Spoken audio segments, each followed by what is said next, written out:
Get ready to grab your favorite beverage and settle in because you're tuned in to the Spill the Tea podcast with your hosts, Dana and Lithel.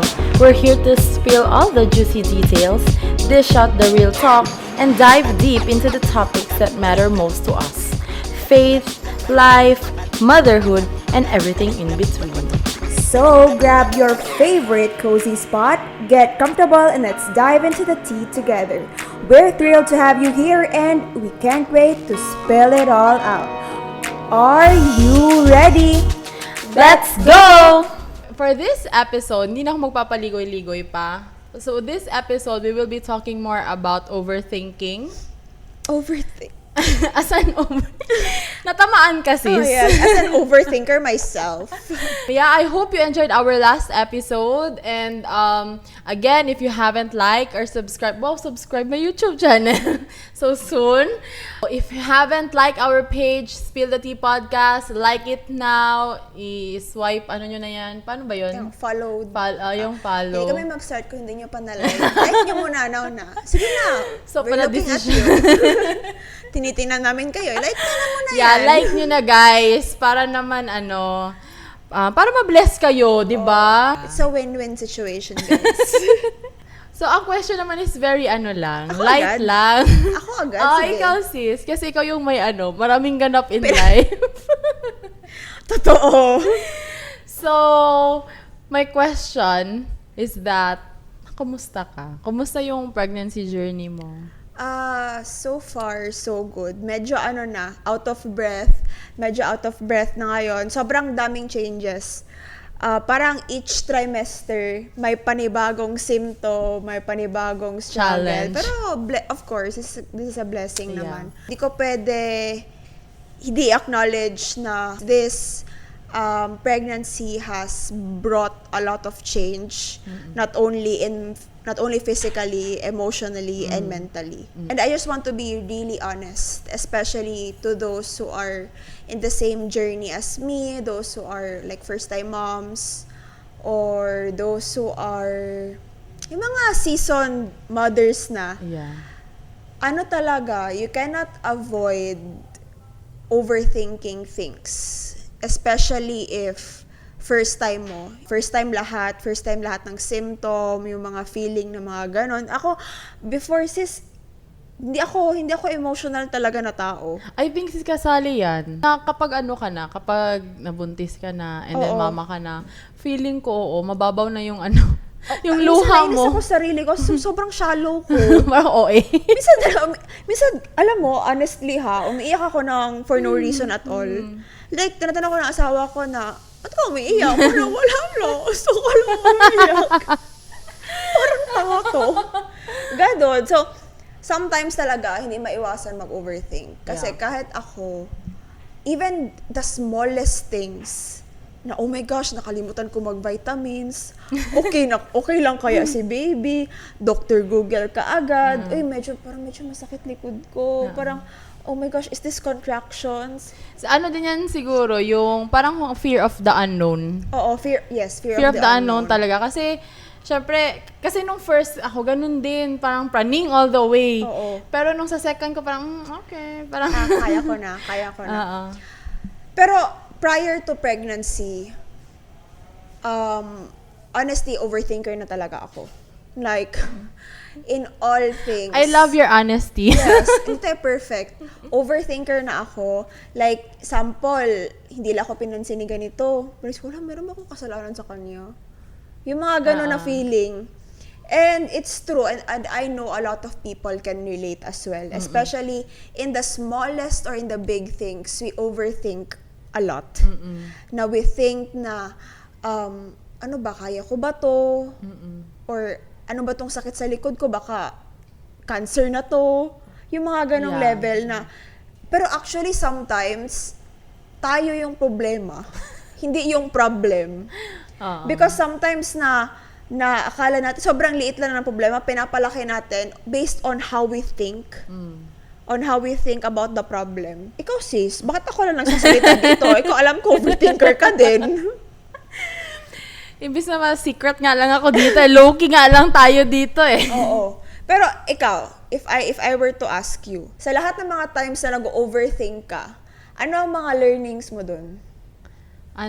Tigilan nyo na pag-overthink.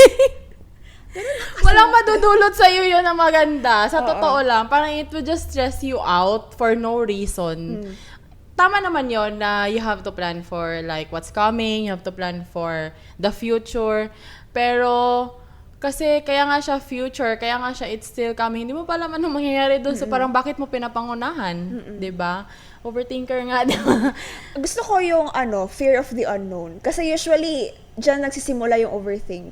Yes, kasi, I mean, human as we are, ganun talaga yun. Parang, gaya niyan, buntis ka, hindi mo alam if tama ba yung mga nangyayari. Kasi syempre, precious sa'yo yung baby mo. And then, kasi bago sa'yo, hindi mo alam kung yung mga sakit-sakit na yan na nafe-feel mo, dapat ba, diretso ko na kaagad sa doktor, mga ganun. Actually, overthinking is a broad topic. Sobrang daming reasons why we overthink. First is fear of the unknown. Next is changes. Sometimes yung biglaang changes. Or sometimes yung mga changes na hindi natin kaya i-accept. Yeah. Next, it could also be internal. Meaning, insecurities natin from the past na sometimes hang-ups. hang-ups in life that can cause us to overthink. Sometimes, external din. Yung mga on how people reacted sa situation mo. Tapos, yun, i-overthink mo na ang things. And all of these things can really cause us to overthink. Now, which can lead us to feeling burdened, feeling unhappy, na to the point na hindi na tayo peaceful. True. And to the Parang point... kinain ka na Oo. ng pag-overthink mo. And sometimes, I know all of us can relate in all our walks of life, whether in career, whether in relationships, sa kahit magjowa kayo, mag-asawa kayo, pag hindi ka lang nireplyan, overthink ka agad, oh my God, he's cheating on me. Ganyan. Oo, kasi may mga suggestion kasi sa online. Oo. Yun kasi pala, yung yung uso ngayon, yung linlang. Parang yun. Yung skimchu? Oo, hindi ko na... Disclaimer, Watch ka, girl. hindi ako nag-watch. Yung mga yung mga short clips lang. Pero kasi, na-intrigue ako. I think may nag-post siya na ma-relate niya daw sa nangyari sa parents niya. Or someone that he or she knows. Ba ata yun? Basta something like that na doon ko na-gets na parang yung linlang pala is parang about cheating pala siya. Kasi minsan, yun talaga, external factors, yung kahit wala naman, pero kasi sinasuggest nila. Oo. Sobrang din yan, sis, social media. Oo. But today, because since it's overthinking is such a broad topic, let's focus on overthinking in the aspect of fear of the unknown and changes. Kasi ang ating life, guys, walang constant. Yeah. Every day is different.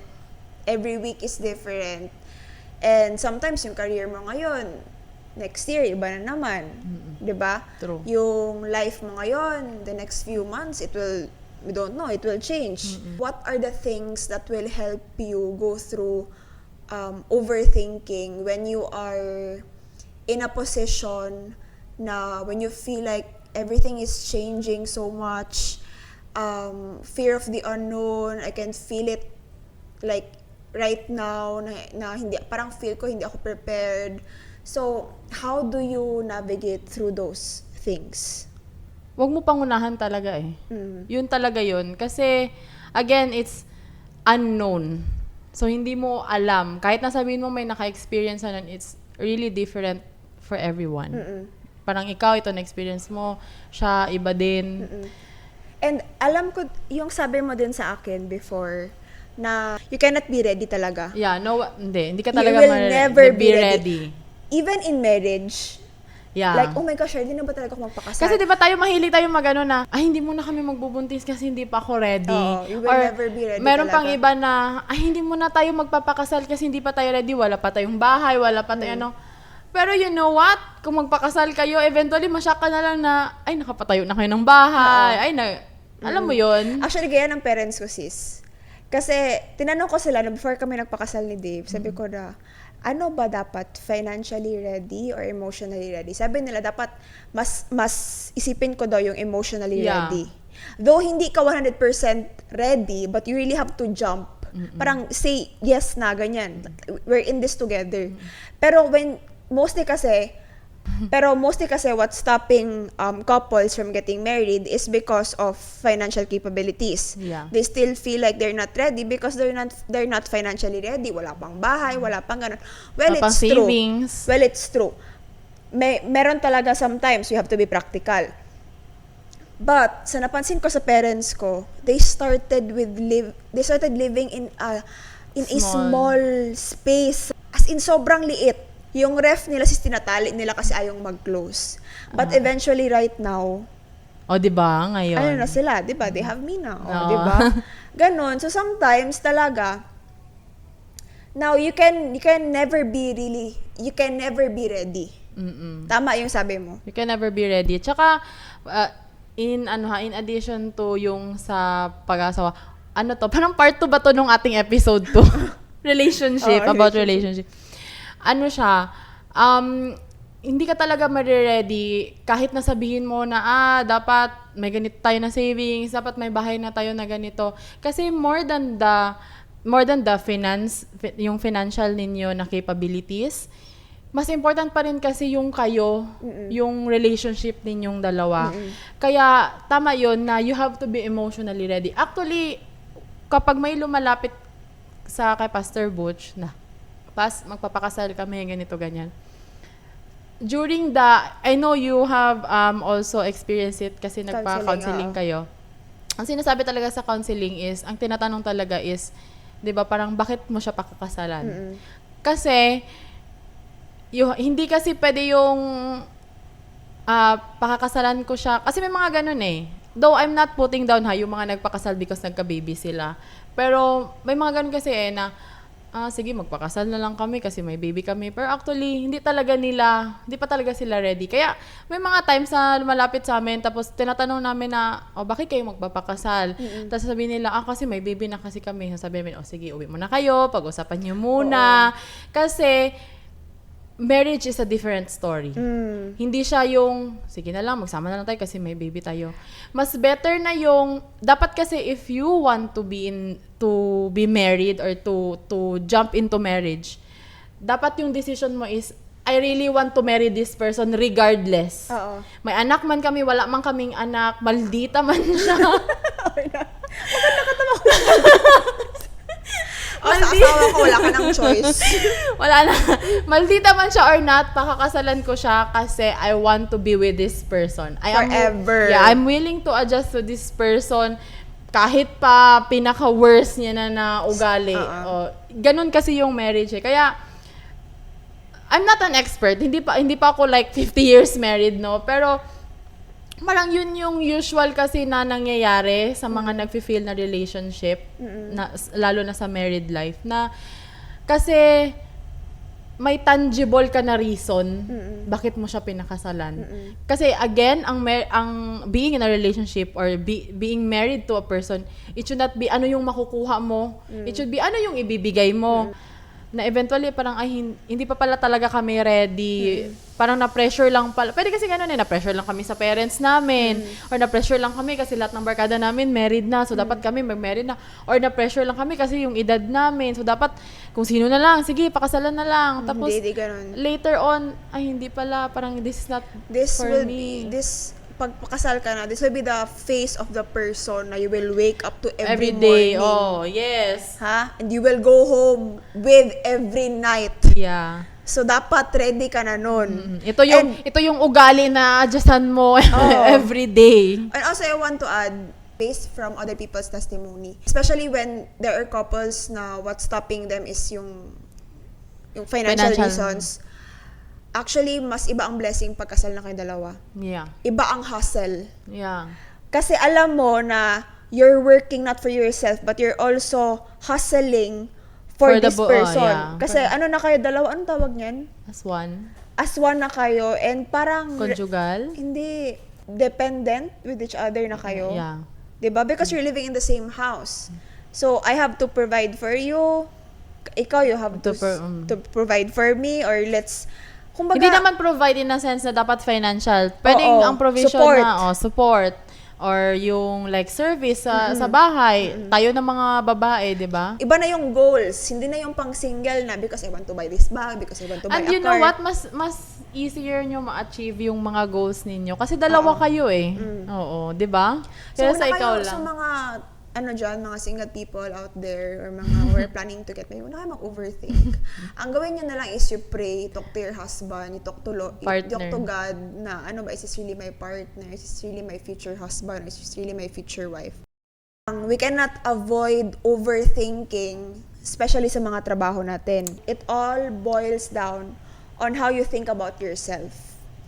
On how you, perspective pa rin, sis. Yeah. What I try to do is I really remind myself na ang Panginoon, He won't give a blessing with Sorrow. sorrows. Yeah. Yun yung goal niya kasi na ilihis ka talaga, i-distract ka talaga niya sa lalo na kapag tama yung dinadaanan mo or tama yung ginagawa mo na purpose sa'yo ni Lord. I-distract ka talaga niya, ipapa-overthink ka niya para hindi mo malakaran. You are too stretched out so that you cannot focus sa kung ano ba talaga yung opportunity na for you. Meron